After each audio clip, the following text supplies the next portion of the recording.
এবার ওদেরকে প্রশ্ন করা হবে, তুই ক আমার রব্বুক, কয় আমি জানি না।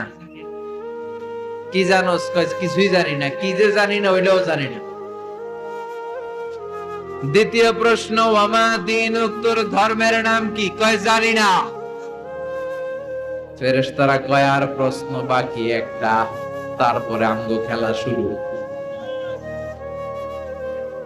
ওমান হাযার রাজুল, do you know this person? দেখো তো এই লোকটার চিনা চিনা লাগে কিনা। কয় না, চিনি না, আমি কিচ্ছু জানি না, আমি কিচ্ছু মনে করতে পারছি না, খালি আমি মদ খাইতাম আর চিয়ার্স করতাম, এটা মনে আছে। আমি ইসলামের বিরুদ্ধে দৌড়াতাম, ইসলামের পক্ষের শক্তির উপর হামলা চালাতাম, এগুলো মনে আছে। কোরআনের বিরুদ্ধে ছিলাম, ইসলামের বিরুদ্ধে ছিলাম, বিশ্বনবীর বিরুদ্ধে ছিলাম, বিশ্বনবীর বিরুদ্ধে আমি বিষোদাগার করতাম।